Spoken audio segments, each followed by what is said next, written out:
السلام عليكم ورحمة الله وبركاته. يا صباح الفل عليكم يا أحلى متابعين. النهاردة بقى نازلة السوق الطيور. رايحة وأشوف الحمام بقى، عايزة النهاردة إن شاء الله أعمل حمام. أنا بصراحة ما جبتش حمام من زمان، فالنهاردة رايحة سوق الطيور عشان أشوف بقى كده إيه أجيب حمام. النهاردة بقى صممت إن أنا أعمل الغدا حمام، فشوف كده الحمام اسعاره ايه كده واجيب يعني. واحنا عندنا في بيحب الحمام، وانا وهاجر بس اللي بناكله، وفي ما بياكلش حمام يعني عندنا ابني ما بياكلش الحمام خالص، مفيش الا انا وهاجر اللي بنحبوا الحمام. فقلت النهارده بقى هروح اجيب اعمل حمام النهارده بقى. يعني مش عارفه يعني انا يعني انا بصراحه صممت النهارده لان انا زهقت من الفراخ وكده، فقلت لا انا هغير بقى النهارده واجيب حمام.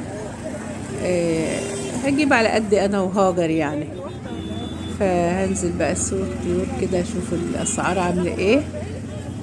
يا صباح الفل عليكم يا احلى متابعين. ما شاء الله يعني الطيور ياما في السوق. نزلت الصبح بقى بدري، كانت حوالي الساعة 8 9. نزلت 9 النهاردة. فقلت بقى ايه اشوف الحمام. في حمام بيبقى قطاوي كده وتقيل، وفي حمام بيبقى زغاليل كده يعني صغير. فانا هشوف بقى الحمام اللي هو ايه يكون كبير شوية كده عشان يبقى حلو. نزلت بقى وبسأل على الحمام. الجوز ب140، وفيه ب120. مش كل بقى الأسعار زي بعضها، أو مش كل الحمام قد بعض. في حمام وسط وحمام تقيل كده وحلو، ده ب130 وفيه ب120. فقلت بقى أشوف كده الأول. أنا لازم طبعا بدخل الأول بمشي كده أشوف بقى الحاجة قدامي، مش من أول واحدة بسألها بروح واخدة، لا. أشوف الأول الحمام الأول. ما اجيبش رفيع وخفيف كده وهو السعر لو غالي شوية بس بيكون الحمام نظيف بيكون احسن. يعني مش السعر اللي انا بسمع السعر رخيص اروح اجيب منه، لا. ابص كده اشوف يعني. وما شاء الله ورومي والبط الرومي الكيلو الفراخ الرومي ب130. الحمام بقى كده ما شاء الله يعني ديت معاه الجوز ب130. يعني الحمام كتير بصراحة، في حمام ما شاء الله ياما. فانا قلت بقى ايه اجيب حمام واشوف بقى السوق كده. ما شاء الله السوق النهاردة اسعاره كلها حلوة. البطاطس جديدة وجميلة ب10 جنيه، رغم ان انا شارية امبارح. اول امبارح الكيلو ب15، لا النهارده بقى في السوق ب10 جنيه. البطاطس بتاعت الآلية اللي هي لونها حمرا فيها نقطة حمرا دي. والطماطم الكيلو ونص ب10. والنهارده الأسعار والله جميلة. البطاطس والطماطم حلو يعني، حلو أسعارها حلو. فبسأل بقى ايه بشوف بقى عجبني بقى واحدة معاها حمام كده كبير وحلو. فقلت انا هاخد منها يعني، عجبني لون الحمام بتاعها نضيف كده. ما هو الواحد لازم يبص الاول حاجة شكلها نضيف ياخدها. الحاجة اللي هي بتبقى شكلها في حمام ريشه لسه ما كملش كده وما بحبش انا الطري ده، ما بحبش الحمام الطري. ف نشوف الحمام اللي هو كامل يعني، هو صغير زغاليل برضو بس بيكون تقيل وحلو. بسأل الست بقول لها الجوز بكام، قالت لي ب130. قلت لها انا هاخده منك ب120. فقالت لي ده انا جايباه يعني، انا لسه بايعه الواحده دلوقتي ب130. قلت لها طيب انا قلت هو ب130 حلو. قالت لي ماشي. فقلت ناخد منها بقى وخلاص، عشان انا لسه برضو طبعا عايزه اروح اوديه عند بتاع الفراخ يذبحهولي. فيعني الست دي معاها برضو حمام بس تقلي ب150، وهو زي التاني يعني. الحمام التاني اكبر منه كمان. فقلت اشوف بقى ايه بكام ده. ما شاء الله يعني الحمام بتاعها حلو برضه. بس اللي ياخد حمام ياخد الحمام اللي هو مش كبير في العمر، يعني ياخد الحمام اللي لسه بيصاص، اللي هو الزغاليل ده بيكون شمرت كده وحلو. المهم ايه، دولت واخدين 2 هيربوهم، يعني دولت هيربوا الحمام اللي هم خدوه. والله انا نفسي اربي حمام، بحب تربية الحمام جامد. فانا قلت بقى النهارده شفت الحمام كده، قلت طب والله العظيم ان شاء الله انا عايزه اربي حمام. يعني هو تربية الحمام مش متعبة ومش مكلفة وبتبقى حلوة. احنا كنا مربيين الاول عندنا حمام ما شاء الله، كان عندنا بير السلم مليان حمام. فالحمام تربيته حلوة وما بيتعبش حد وما بيعوزش تكلفة، هو مش شوية الاكل بتوعه بس، الذرة يدشش او غلة او اي حاجة، بس ما بيعوزش اكتر من كده، وشوية عيش برضو مطحونين كده يعني الحمام مش مكلف وتربيته حلوة والله. انا قلت والله نفسي اربي حمام. الست دي بتقول الجوز 140. الحمام ده برضو صغير في العمر كده وحلو. فواحدة فرحها بتقول لي ب130، قلت لها ب120، قالت لي خلاص ماشي. فهاخد منها بقى هي واروح اروح. ده رز ابيض، رز فلاحي، الكيلو ب24 جنيه.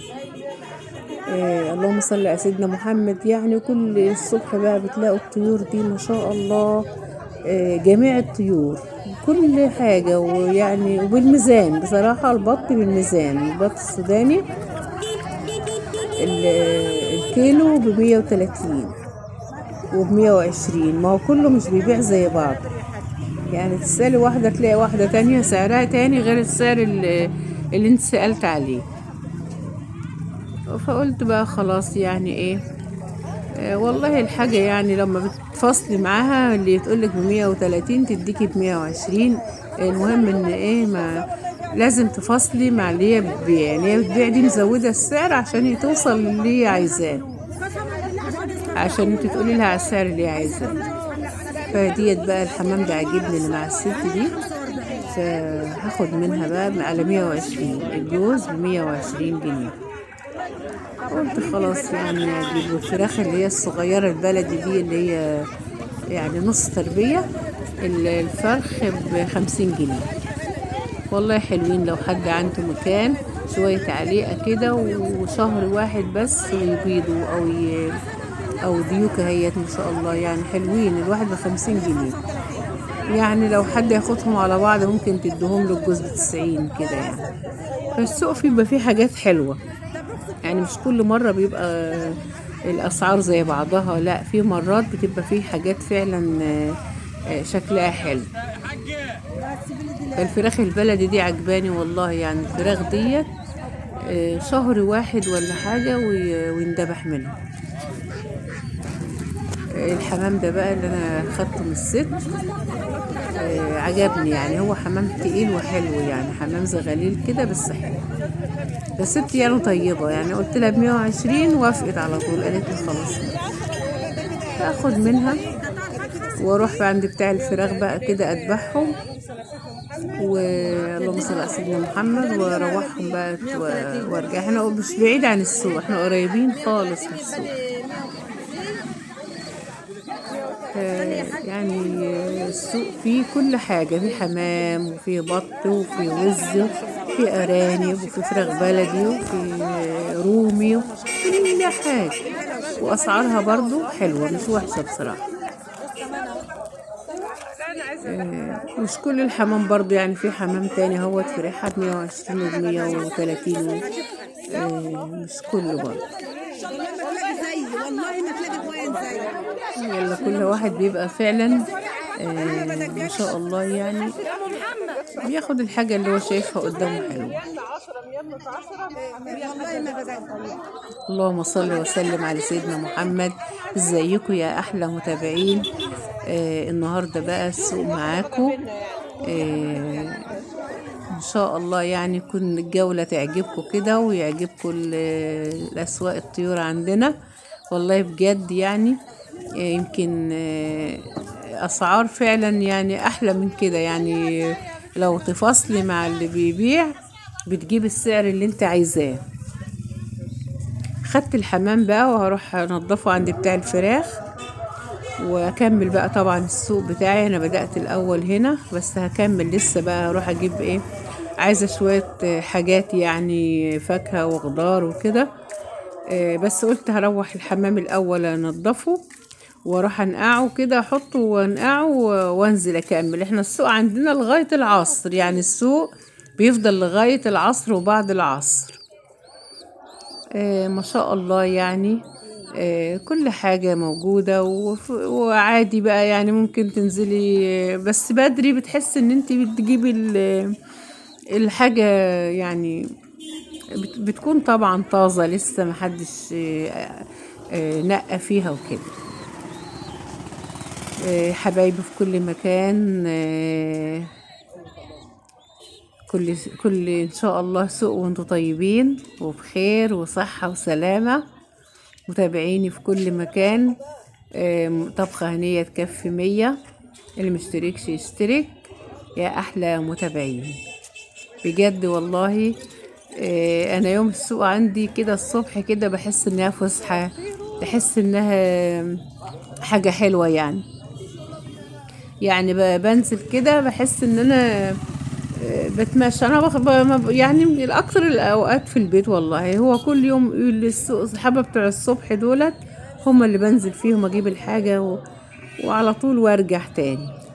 فبحس كده ان بتبقى فسحه حلوه كده يعني. بجد الصبح كده بحب السوق كده، وبروح في الحتت الهاديه. انا ما بدخلش في الزحمه. هو السوق من جوه لو دخلته، السوق كبير عندنا ما شاء الله، يعني السوق واخد البلد كلها. لكن انا بروح في الحتت اللي انا بحس انها فاضية كده وان انا اجيب الحاجة اللي انا عايزاها. ايه اللي دخلني بقى في الزحمة؟ لا، اجيب الحاجة بسرعة اللي انا عايزاها وارجع البيت. فمتابعين